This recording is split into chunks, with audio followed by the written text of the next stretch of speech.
ada banyak istilah yang sangat ditakuti oleh teman-teman saya. Misal istilah halakoh. Padahal di pesantren itu halakoh, liko itu biasa. Tapi kenapa di kampus itu kok teman-teman alergi banget dengan istilah halakoh, dengan istilah liko, dengan istilah-istilah yang di pesantren itu makanan sehari-hari gitu. Dan uniknya itu banyak juga teman-teman pesantren yang seperti itu. Saya sampai sering bertanya, kenapa kok harus diganti diskusi kritis gitu? Kenapa enggak pakai bahasa-bahasa pesantren? Ya ini karena ini milik Islam sebelah. Lah Islam sebelah gimana? Orang dari kelas 1 sanawi saya itu mendengar istilah ini setiap hari gitu. Tapi kenapa sampai di sini itu kayak menjadi domain orang? Itu bukan orangnya mengklaim, tapi teman-teman saya yang menyebut ini istilah kelompok sebelah kayak gitu. Itu kenapa saya tekankan terus bahwa ya nggak apa-apa gunakan istilah ini, istilah hijrah bahkan ya, karena saya basicnya itu mengikuti kampanye media sosial, dan salah satu kritik yang disampaikan oleh teman-teman pegiat media itu ya media-media keislaman yang hijau, yang kelompok-kelompok kita itu kok kayak nggak mau merebut istilah ini gitu.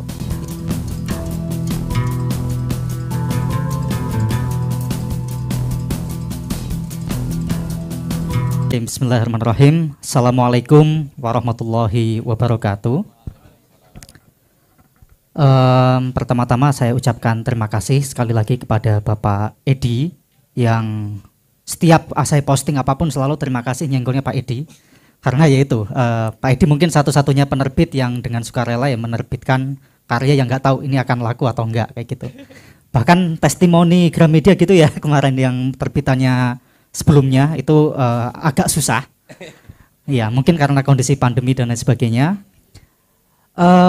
Dan saya dengan Pak Edi itu sebenarnya ada kaitan sejarah karena salah satu tulisan pertama saya itu terbit waktu dibukukan ya di penerbit Diva Press itu tahun 2011. Waktu itu ada lomba penulisan cerpen di Pati dan saya menyumbang 2 karya di situ gitu ya. Judulnya Surat Cinta untuk Bapak Presidenku waktu itu. Itu kenapa Diva Press itu sangat terngiang-ngiang di kepala saya karena yaitu pertama kali penerbit yang menerbitkan tulisan saya waktu saya masih SMA atau aliyah waktu itu. Dan kali ini tulisannya berjudul Berislam atau bukunya berjudul Berislam Secara Kafah, walaupun di semua esai itu tidak ada satu kata atau satu esai pun yang menggunakan judul ini. Biasanya kumpulan cerpen kan kumpulan esai itu diberi judul berdasarkan salah satu judul yang ada, tapi saya memilih untuk tidak menggunakan itu. Bahkan kalau ini tulisannya Berislam Secara Kafah, nama saya itu tidak Islam. Nama ini ya, nama kiri gitu ya. Nama Sarjoko itu nggak ada dalam kamus Islam gitu. Nah kok berani-beraninya menulis Berislam Secara Kafah. Awalnya saya mau ganti namanya Abu Ziyad atau siapa gitu ya. Biar lebih meyakinkan gitu. Tapi karena ya saya ingin menjelaskan bahwa kafah itu dilihat bahkan dari hal-hal sederhana itu tadi, bahwa nama mau Jawa mau Eropa mau apapun yaitu tidak ada kaitannya dengan Islam. Pesan saya sebenarnya di sana, karena kalau ngomong bahasa Arab itu pasti bahasa Islam. Dulu Abu Lahab juga itu bahasa Arab gitu ya, Abu Jahal itu bahasa Arab gitu. Meskipun di salah satu esai di sini saya tulis jangan takut ke Arab-Araban. Ini salah satu yang saya cukup heran ketika berada di Jogja. Waktu itu saya di pesantren di sebuah kampung gitu ya. Terus ke Jogja itu agak shock karena ada banyak istilah yang sangat ditakuti oleh teman-teman saya. Misal istilah halakoh. Padahal di pesantren itu halakoh, liko itu biasa. Tapi kenapa di kampus itu kok teman-teman alergi banget dengan istilah halakoh, dengan istilah liko, dengan istilah-istilah yang di pesantren itu makanan sehari-hari gitu. Dan uniknya itu banyak juga teman-teman pesantren yang seperti itu. Saya sampai sering bertanya, kenapa kok harus diganti diskusi kritis gitu? Kenapa enggak pakai bahasa-bahasa pesantren? Ya ini karena ini milik Islam sebelah. Lah Islam sebelah gimana? Orang dari kelas 1 sanawi saya itu mendengar istilah ini setiap hari gitu. Tapi kenapa sampai di sini itu kayak menjadi domain orang? Itu bukan orangnya mengklaim, tapi teman-teman saya yang menyebut ini istilah kelompok sebelah kayak gitu. Itu kenapa saya tekankan terus bahwa ya nggak apa-apa gunakan istilah ini, istilah hijrah bahkan ya, karena saya basicnya itu mengikuti kampanye media sosial, dan salah satu kritik yang disampaikan oleh teman-teman pegiat media itu ya media-media keislaman yang hijau, yang kelompok-kelompok kita itu kok kayak nggak mau merebut istilah ini gitu, istilah hijrah, istilah kafah, istilah apa gitu. Kita selalu mencari istilah-istilah lain yang seolah-olah biar membedakan dengan orang yang kita sebut tadi kayak gitu. Nah, di sini yang salah satu kegelisahan saya ketika berada di kampus, sehingga saya sering mengkritik, otokritik ya ke saya sendiri, ke teman-teman, ke circle dan sebagainya. Ini istilah-istilah yang harus diperjuangkan, dan kalau misal penafsiran orang terkait hijrah ataupun kafah itu keliru, itu bukan istilahnya yang harus kita hindari, tapi kita menggunakan alternatif narasi alternatif untuk meyakinkan bahwa ya Islam itu ya harus kafah gitu. Tapi yang dimaksud kafah itu seperti apa? Nah, ini pertarungan sebenarnya di wilayah ini, bahwa istilah kafah yang saya maksud ya dia itu Islam yang di sini jadi judul ya, berakal, berakhlak dan berbudaya. Jadi kalau ada orang menyebut bahwa wayangan itu tidak sesuai syariat, berarti belum kafah Islamnya. Kalau ada orang menyebut bahwa tahlilan itu bukan bagian dari praktik keislaman, ya berarti belum kafah karena belum memasukkan unsur-unsur budaya yang di sana. Dan itu yang menjadi concern campaign teman-teman media keislaman sejak Wiro Sableng ya 212 sampai hari ini, yang dulu memang sangat alergi dengan istilah itu, tapi belakangan mulai sadar. Bahkan nama Islami itu kan menarik juga, kenapa tidak menggunakan istilah lain yang lebih maks banget gitu ya, atau lebih apalah intelek, tapi menggunakan Islami. Terus mulai digunakan juga istilah-istilah lain, seperti misal untuk campaign soal keadilan gender itu kata-kata mubadalah, kata-kata adil. Terus ada juga istilah-istilah lain yang akarnya itu ya mengambil dari bahasa Arab gitu. Karena sekali lagi saya jadi tergelitik juga bahwa ada tulisan ya yang menyebut 9 dari 10 kata dalam bahasa Indonesia itu ya serapan dari bahasa Cina, bahasa Indonesia dan lain sebagainya itu. Jadi soal bahasa udahlah nggak usah dipermasalahkan. Kalau memang ini istilah yang baik, kenapa nggak diambil dan lain sebagainya. Nah, ada 3 subbab di buku saya, dan ini saya tabarukan ke judul buku yang ditulis oleh Gus Dur, Kiai Haji Abdurrahman Wahid. Yang pertama itu soal Islamku, Islam Anda, Islam kita. Nah, di subbab ini saya banyak menceritakan pengalaman saya, bagaimana saya berkutat dengan Islam itu sendiri, karena dari kecil saya hidup di kampung, nun jauh di sana gitu ya. Kemudian hijrah di pesantren waktu sanawiyah, dan sangat kaget ternyata fikih itu enggak cuma soal belajar sholat jenazah. Ada banyak pelajaran-pelajaran yang harus dikuasai untuk memahami fikih. Ada usul fikih, ada macam-macam, kitabnya juga sangat beragam, dan yang bikin shock harus menghafalkan alfiyah gitu ya. Dan setelah itu saya pribadi waktu itu mempelajari teks-teks yang memang mengkotak-kotakan antara Islam dengan non-Islam ya, yang disebut kafir, meskipun ada kafir harbi dan sebagainya. Sampai di kelas 2 sanawiyah, ketika saya belajar Islam di tahun kedua, ada survei apakah pelaku bom Bali mati syahid. Saya jawab mati syahid. Kenapa? Ya karena mereka membela Islam kayak gitu. Itu di kelas 2 sanawiyah. Itu mulai berubah ketika di kelas 2 aliyah itu belajar qawaid fikih, terus beberapa pelajaran-pelajaran lain, muqaranatul madzhab, ternyata ada banyak versi. Kalau dulu lihat anjing itu melihat, wah ini hewan neraka ini. Tapi di kelas 2 aliyah itu dikenalkan bahwa 4 mazhab itu berbeda dalam menyikapi anjing gitu ya. Padahal dulu itu udah aku yakin anjing itu pasti masuk neraka. Tapi ternyata di Quran juga Ashabul Kahfi anjingnya masuk surga gitu ya. Jadi pengalaman-pengalaman itu berkutat di kepala saya, dan mulai ambrol ketika berada di Jogja, masuk ke UIN, dan ada pelajaran-pelajaran yang dulu mungkin saya masih apa ya, istilahnya di pesantren dibekali dengan bahan baku, kemudian di sini baru diajarin soal banyak hal gitu ya, banyak hal itu ya soal praktisnya, ketemu dengan banyak intelektual dan sebagainya gitu. Dan dulu salah satu kiai yang saya anutkan Mbah Sahal gitu ya, karena di pesantren saya. Nah, saya kira dulu Mbah Sahal itu sangat galak gitu. Tapi ketika membaca nuansa fikih sosial, saya baru ngeri apa ya? Maksudnya kayak, loh, ini kok enggak seperti yang saya bayangkan terkait dengan seorang kiai salaf. Mbah Sahal itu bahkan mengkaji soal tadi disinggung soal bank, soal riba, soal apa. Dan Mbah Sahal itu salah satu kiai yang mendirikan bank konvensional gitu ya, bukan bank syariah. Dan ini hal yang menarik dan baru saya temukan itu setelah lulus. Kemudian ketemu dengan banyak orang, ketemu dengan Mas Yasir waktu itu ya, kiai viral, habis langgam Jawa langsung di kritik habis-habisan kanan kiri.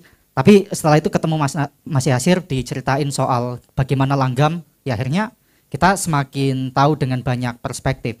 Nah, yang kedua ini soal pergulatan negara, agama dan budaya gitu ya. Yang tadi contohkan misal soal wayang. Dulu itu sempat rame juga soal wayang bukan tradisi Islam gitu. Itu beberapa kali muncul.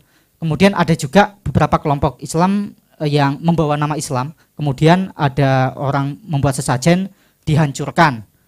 Katanya ini misinya Nabi Ibrahim menghancurkan berhala dan sebagainya, itu alasannya ya. Tapi tentu ini bisa didiskusikan, dan kalau saya pribadi tidak mengambil posisi ya enggak kayak gitu juga, karena di kampung-kampung saya di daerah gunung itu ya masih banyak tetangga yang kayak gini dan mereka enggak nyakitin orang lain. Kenapa kita harus terlalu seperti itu ya dengan mereka kayak gitu. Ada banyak juga aspek-aspek yang diperdebatkan, sehingga saya mengambil judul buku Pergulatan Negara, Agama dan Budaya di yang kedua ini.